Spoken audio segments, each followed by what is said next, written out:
یہاں تک کہ آپ جو ہے اپنے ساتھیوں کو بچپن کے عالم میں جو آپ کے دوست تھے، آپ کے ساتھی تھے، آپ ان کو اپنے گھر جو ہے لے جاتے اور اپنے گھر لے جانے کے بعد اپنے دوستوں کو جو ہے کھانا کھلاتے، اور کھانا کھلانے کے بعد جو ہے آپ بہت خوش ہوا کرتے تھے. یعنی آپ کے دوست جو آپ کے ساتھ میں رہنے والے لوگ تھے، جب وہ آپ کے گھر کھانا تناول فرما لیتے تو تناول فرمانے کی وجہ سے آپ بہت خوش ہوتے کہ آج میرے دوستوں نے جو ہے میرے گھر کھانا تناول فرمایا، میرے دوستوں نے میرے گھر کھانا کھایا ہے. تو میرے مسلمان بھائیوں، یہ میرے خواجہ غریب نواز علیہ الرحمہ کا اخلاق ہے کہ آپ نے ہمیشہ جو ہے لوگوں کو کھلایا ہے، پلایا ہے، ضرورت مندوں کو نوازا ہے، اور نوازنے کے بعد احسان نہیں جتلایا بلکہ خوشی کا اظہار کیا. تو ہم اور آپ کو بھی خواجہ غریب نواز علیہ الرحمہ کے نقش قدم پر چلتے ہوئے جو ہے ضرورت مندوں کو دینا چاہیے. یتیموں کی، غریب جو یتیم ہیں، غریب ہیں، مسکین ہیں، ان کی مدد کرنی چاہیے. جب بھی موقع مل جائے پیچھے نہیں ہٹنا چاہیے، اور اچھے اچھے ارادے کے ساتھ دینا چاہیے، نہ کہ احسان کرنے کی نیت سے. احسان کرنے کی نیت سے ہرگز آپ کسی کو کچھ نہ دیں. جب بھی دیں اللہ کی رضا حاصل کرنے کے لیے دیں، اللہ کو راضی کرنے کے لیے دیں. تب تو آپ کو جو ہے دینے پر بہت زیادہ فائدہ حاصل ہوگا. ورنہ جو ہے اگر کوئی انسان احسان کے لیے کسی کو دے گا تو کوئی فائدہ اس کو حاصل نہیں ہو سکتا. جیسے اب بہت سے لوگوں کی سوچ کسی کو دینے کے بعد، جیسے مثال کے طور پر آج کل کا زمانہ ایسا ہو گیا ہے کہ اگر کوئی شخص کسی مدرسے میں 10 روپیہ چندہ دے دیتا ہے، اور وہی شخص جب اسی مدرسے میں جاتا ہے قرآن خوانی کے لیے، اور اس مدرسے کا اسٹاف جو ہے وہ یہ کہہ دیتا ہے کہ آج آپ کی قرآن خوانی نہیں ہو پائے گی، تو سامنے والا جواب کیا دیتا ہے کہ اب چندہ لینے کے لیے آنا. مطلب یہ کہ اس نے جو ہے اللہ کو راضی کرنے کے لیے نہیں دیا تھا، بلکہ جو ہے احسان جتلا رہا ہے کہ میں نے مدرسے میں 10 روپیہ دیا تھا، یا مدرس کو 10 روپیہ دیا تھا احسان کے طور پر، تبھی تو وہ کہہ رہا ہے کہ اب چندہ لینے کے لیے آنا. ہرگز اس نیت سے جو ہے نہ آپ مسجد میں دے، نہ مدرسے میں دے، نہ کسی ضرورت مند کو دے. جب بھی دے اللہ کو راضی کرنے کے لیے دے، اللہ کی خوشنودی حاصل کرنے کے لیے دے. اور جب آپ اس ارادے سے دیں گے تو میرا مولا فرماتا ہے کہ اگر تم 1 دو گے تو میں تمہیں 10 جو ہے بدلے میں عطا فرماؤں گا. یعنی اگر آپ نے 1 روپیہ اللہ کی راہ میں دے دیا تو اس پر اللہ تعالیٰ تمہیں 10 روپیہ عطا فرمائے گا. دینے سے کم نہیں ہوتا، بڑھتا ہے، اس دولت میں برکت آ جاتی ہے، اور اس طریقے سے برکت آتی ہے کہ آدمی خود اندازہ نہیں لگا پاتا. اور دیکھو میرے مسلمان بھائیوں، میرے خواجہ غریب نواز علیہ الرحمہ کی غریب نوازی دیکھو کہ بچپن کا عالم ہے. عید الفطر کا دن ہے، آپ عید کی نماز ادا کرنے کے لیے تشریف لے جا رہے تھے، تو آپ نے کیا دیکھا کہ راستے کے کنارے ایک بچہ کھڑا ہے جو زارو قطار رو رہا ہے، اور اس کا لباس جو ہے پرانا ہے، پھٹا ہوا ہے. آپ اس بچے کے قریب گئے اور پوچھا کہ آج عید کا دن ہے، سب نے جو ہے نیا نیا لباس پہنا ہے، آخر تم نے نیا لباس کیوں نہیں پہنا؟ تو اس بچے نے کہا کہ میں یتیم ہوں، میرے پاس نیا لباس نہیں ہے. میرے خواجہ غریب نواز علیہ الرحمہ نے جب یہ الفاظ سنا فوراً آپ نے جو ہے اپنا لباس نکال کر اس بچے کو پہنا دیا، اس بچے کو فوراً اپنا لباس پہنا دیا۔ یہ میرے خواجہ غریب نواز علیہ الرحمہ کی غریب نوازی کہ آپ کے سامنے کوئی مجبور ہو، پریشان ہو اور آپ اس کی مدد نہ کرے، ایسا ہرگز نہیں ہوتا تھا۔ جو بھی آپ کے دربار میں آپ کے پاس آتا تھا سب کو آپ نوازتے تھے، اور آپ کا یہ فیض آج بھی جو ہے اجمیر کی سرزمین سے بٹ رہا ہے۔ آج بھی جو آپ کے دربار میں جاتا ہے، آپ کے روضے پر جاتا ہے اور اپنی جھولی کو پھیلاتا ہے، آج بھی اس کی جھولی جو ہے بھری جاتی ہے، آج بھی اس کو مل رہا ہے۔ میرے مولا نے اپنے اس محبوب بندے کو اتنا نواز دیا ہے، اتنا نواز دیا ہے کہ اس بندے کے دروازے پر جس نے بھی اپنے دامن کو پھیلا لیا اس کا دامن کبھی خالی نہیں رہتا۔ اور دیکھو میرے مسلمان بھائیو، میرے خواجہ غریب نواز علیہ الرحمہ آپ کی سیرت نماز کے حوالے سے بہت ہی انوکھی ہے۔ آپ کے مرید حضرت خواجہ قطب الدین بختیار کاکی علیہ الرحمہ فرماتے ہیں کہ حضرت خواجہ غریب نواز علیہ الرحمہ کا زیادہ سے زیادہ وقت جو ہے عبادتوں میں گزرا کرتا تھا، اور آپ کو قرآن کی تلاوت سے اتنی محبت تھی، اتنی محبت تھی کہ آپ اٹھتے بیٹھتے سوتے جب بھی آپ کو موقع مل جاتا تھا فوراً جو ہے آپ تلاوت شروع کر دیا کرتے تھے، فوراً آپ تلاوت شروع کر دیا کرتے تھے۔ یہاں تک کہ کبھی کبھی ایسا ہوتا تھا کہ دن بھر کے اندر جو ہے آپ ایک ختم قرآن فرما لیا کرتے تھے، اور نماز پوری رات آپ اللہ کی عبادت کیا کرتے تھے، کبھی بھی جو ہے آپ نماز کو نہیں چھوڑا کرتے تھے۔ آپ یہاں سے اندازہ لگائے کہ جب ہندوستان کی سرزمین پر اللہ اکبر کی صدا بلند کرنا قانوناً جرم تھا، یعنی کوئی اللہ اکبر کی صدا نہیں بلند کر سکتا تھا اجمیر کی سرزمین پر، مگر ایسے وقت میں بھی میرے خواجہ غریب نواز علیہ الرحمہ نے اذان بھی دلوائی ہے اور جماعت کے ساتھ نماز بھی ادا فرمائی ہے۔ ایک بھی وقت آپ کی جماعت ترک نہیں ہوئی، یہاں تک کہ مسجد نہیں تھی آپ نے مسجد تعمیر کی، اور اپنے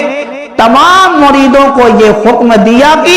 جماعت کے ساتھ نماز ادا کرتے رہو۔ اور دیکھو میرے مسلمان بھائیو، ایک مرتبہ میرے خواجہ غریب نواز علیہ الرحمہ نیشا پور کے ایک علاقے سے گزر رہے تھے، اور جب آپ سفر میں تھے تو وقت جو ہے عصر کا قریب آ گیا۔ اب آپ کو یہ فکر ہوئی کہ پاس میں اگر کوئی مسجد مل جاتی تو اس مسجد کے اندر جا کر جو ہے جماعت کے ساتھ نماز ادا کر لی جائے۔ آپ نے مسجد کو تلاش کیا، ایک مسجد آپ کو مل گئی، مگر وہ مسجد ایسی مسجد تھی کہ جس کے دروازے پر تالا لگا ہوا تھا، اور مسجد کی کیفیت یہ بتا رہی تھی کہ ایسا لگتا تھا کہ اس مسجد کے اندر جو ہے بہت دنوں سے نہ اذان ہوئی ہے اور نہ نماز ہوئی ہے۔ آپ اس مسجد کے اندر تشریف لے گئے، مسجد کی صفائی کی، اور صفائی کرنے کے بعد کنویں سے آپ نے پانی نکالا، وضو کیا، اتنے میں جو ہے عصر کا وقت ہو جاتا ہے۔ اب جب عصر کا وقت ہو گیا آپ نے اذان دی، جب اذان کی آواز جو ہے بلند ہوئی اور وہاں کے جو آس پاس کے لوگ تھے جب ان لوگوں نے اذان کی آواز کو سنا تو لوگ دیکھنے کے لیے مسجد کے قریب آ گئے کہ آخر کون ایسا شخص ہے جو اس مسجد سے اللہ اکبر کی صدا بلند کر رہا ہے، کیونکہ وہاں پر جو نماز ادا کرتا تھا یا اذان دیا کرتا تھا، وہاں کے کچھ گنڈے جو ہے اس کو جان سے مار دیا کرتے تھے۔ اس لیے کوئی بھی شخص جو ہے مسجد کے اندر نماز ادا کرنے کے لیے نہیں آتا تھا۔ اب جب میرے خواجہ غریب نواز علیہ الرحمہ نے اذان دی اور نماز کا وقت ہوا، گاؤں کے چند لوگ بھی آپ کے پاس آئے اور آپ کے ساتھ جو ہے نماز ادا کی، اور وہاں کی پوری کیفیت کو بتایا کہ یہاں پر اس طریقے کا ماحول ہے۔ اب دیکھو میرے مسلمان بھائیو، جب میرے خواجہ غریب نواز علیہ الرحمہ نے سن لیا کہ یہاں کا ایسا ماحول ہے، ہم اور آپ ہوتے فوراً مسجد چھوڑ کر بھاگ جاتے، کیونکہ مسلمان آج کہتا ہے کہ مسلمان بہت خطرے میں ہے یا اس طریقے کی پریشانی میں کچھ نہیں کر سکتا۔ دیکھو میرے خواجہ غریب نواز علیہ الرحمہ نے تبلیغ کس طریقے سے کی ہے۔ میرے خواجہ غریب نواز علیہ الرحمہ کو جب یہ بتایا گیا کہ اس طریقے کا یہاں ماحول ہے، تو آپ نے فوراً یہ ارادہ کر لیا کہ میں اس وقت تک اس مسجد کو چھوڑ کر نہیں جاؤں گا جب تک یہ مسجد آباد نہیں ہو جاتی، جب تک یہ مسجد آباد نہیں ہو جاتی۔ میرے آقا خواجہ غریب نواز علیہ الرحمہ نے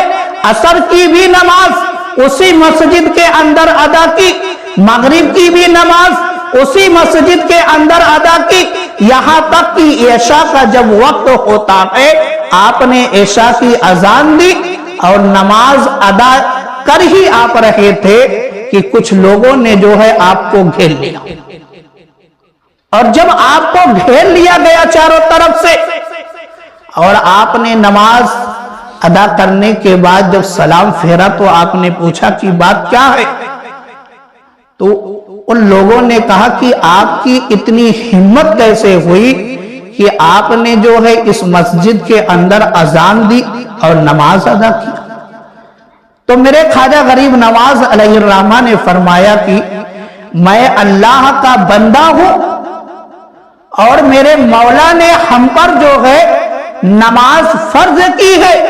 میں فرض ادا کر رہا ہوں، اور جس مولا کی میں عبادت کر رہا ہوں اسی مولا کا یہ حکم ہے کہ نماز جو ہے وقت پر ادا کی جائے، تو میں وقت پر نماز ادا کر رہا ہوں۔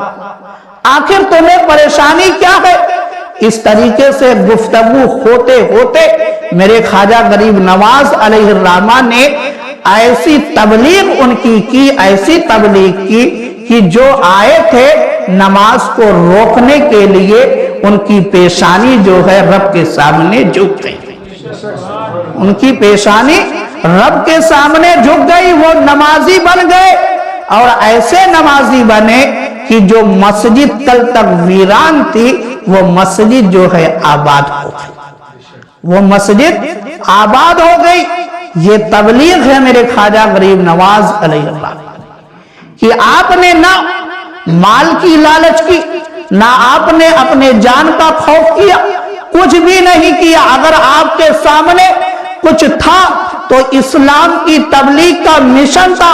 آپ اسی کو آگے بڑھاتے رہے۔ اور ہم اور آپ ہیں میرے مسلمان بھائی کہ ہمارے قریب میں مسجد ہے، روز جو ہے اذان ہوتی ہے 5 مرتبہ، مگر ہم مسجد تک نہیں جاتے، ہماری بھی مسجد ویران ہوتی چلی جا رہی ہے۔ اپنی مسجد کو ضرور آباد کریں، اور جس گاؤں کی مسجد آباد رہتی ہے وہ گاؤں جو ہے خوشحال رہتا ہے، کیونکہ مسجد بھی دعا اور بد دعا دونوں کرتی ہے۔ اگر اس کے پیٹ کو بھرا جاتا ہے تو مسجد اس گاؤں کی خوشحالی کے لیے دعا کرتی ہے، اور جس مسجد کا پیٹ نہیں بھرا جاتا ہے وہی مسجد جو ہے گاؤں والوں کے لیے بد دعا کرتی ہے۔ تو میرے مسلمان بھائیوں، اپنی مسجد کو ضرور آباد کریں، اور میرے خواجہ غریب نواز علیہ الرحمہ نے جو ہم اور آپ کو مشن دیا ہے اس مشن کو ہم اور آپ کو آگے بڑھانا، یعنی آپ نے نماز کی تاکید کی ہے، نماز ادا کر کے ہم اور آپ کو یہی تعلیم دی کہ نماز کسی بھی حال میں نہ چھوڑی جائے، تو ہم اور آپ کو بھی چاہیے کہ نماز کی پابندی کریں، کسی بھی حال میں نماز کو نہ چھوڑیں۔ اور دیکھو میرے مسلمان بھائی، میرے خواجہ غریب نواز علیہ الرحمہ جب آپ اجمیر کی سرزمین پر تشریف لائے، اس وقت جو ہے اجمیر کا جو نقشہ بتایا جا رہا ہے، وہاں پر چاروں طرف جو ہے کفرستان بنا ہوا تھا، یعنی چاروں طرف جو ہے معبودان باطل کی جو ہے پرستش عبادت ہو رہی تھی، کیونکہ اجمیر شریف جو تھا وہ گڑھ مانا گیا تھا۔ ایسے گڑھ میں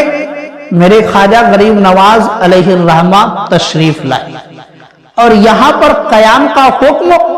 میرے آقا سرکار دو عالم صلی اللہ تعالی علیہ وآلہ وسلم نے دیا تھا کہ آپ کو جو ہے اجمیر شریف جا کر جو ہے اپنا مرکز وہیں پر بنانا ہے۔ تو جب میرے آقا نے یہ حکم دیا، اب میرے آقا نے جب حکم دے دیا تو اس کی برکت دیکھو۔ میرے سیدی سرکار اعلی حضرت امام احمد رضا خان فاضل بریلوی علیہ الرحمت و رضوان فرماتے ہیں کہ اجمیر شریف کی سرزمین سے جو بھی دعا کی جاتی ہے وہ دعا قبول ہوتی ہے، وہ دعا قبول ہوتی ہے، کیونکہ یہ جگہ جو ہے میرے آقا نے، اس جگہ کا انتخاب میرے آقا نے کیا۔ اب اس کو نسبت میرے آقا سے ہو گئی، اور جس چیز کو نسبت میرے آقا سے ہو جاتی ہے وہ چیز جو ہے ممتاز ہو جایا کرتی ہے، وہ چیز ممتاز ہو جایا کرتی ہے۔ تو میرے خواجہ غریب نواز علیہ الرحمہ نے اجمیر شریف میں اپنا قیام کیا، اور قیام کرنے کے بعد وہیں سے آپ نے جو ہے اسلام کی تبلیغ کا سلسلہ شروع کیا، اور دھیرے دھیرے دھیرے جو ہے اسلام پورے ہندوستان کے اندر پھیل گیا۔ ہم اور آپ کو اسلام کی جو دولت ملی میرے خواجہ غریب نواز علیہ الرحمہ کے صدقے میں ملی ہے، اس لیے ان سے سچی محبت کی جائے اور ان کی سیرت پر جو ہے عمل کرنے کی کوشش کی جائے، تاکہ زیادہ سے زیادہ ہم فائدہ حاصل کر سکیں۔ صرف اپنے آپ کو یہی تک محدود نہ کر دیا جائے کہ جب ان کے وصال کی تاریخ آ جائے تو صرف ان کے نام سے نیاز و فاتحہ دلا کر معاملہ ختم کر دیا جائے، نہیں، یہی تک اپنے آپ کو محدود نہ رکھے، بلکہ جو ہے سیرت خواجہ غریب نواز کے کوئی پہلو کو لے اور یہ پکا ارادہ کرے کہ اس سال جو ہے میں خواجہ غریب نواز علیہ الرحمہ کے سیرت کے اس پہلو پر جو ہے عمل کروں گا۔ اس طریقے سے اگر ہم نے ارادہ کرنا شروع کر لیا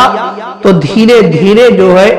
آپ کی سیرت پر ہم عمل کرنے والے ہو جائیں، اور جو ایصال ثواب ہم ان کے نام سے کریں گے یقیناً جو ہے میرے خواجہ غریب نواز اس سے راضی ہوں گے۔ اور صرف ایصال ثواب کرنے سے فائدہ تو حاصل ہوتا ہے، مگر جو رضا حاصل کرنے کا معاملہ ہے، جو محبت کامل ہونے کا معاملہ ہے، وہ عمل میں جو ہے رکھا گیا ہے۔ جب تک ہم عمل کو بھی نہیں لیں گے تب تک ہماری محبت جو ہے کامل نہیں ہو سکتی۔ اس لیے دونوں پہلو کو لیا جائے اور اس پر عمل کرنے کی کوشش کی جائے۔ اللہ تعالیٰ کی بارگاہ میں دعا ہے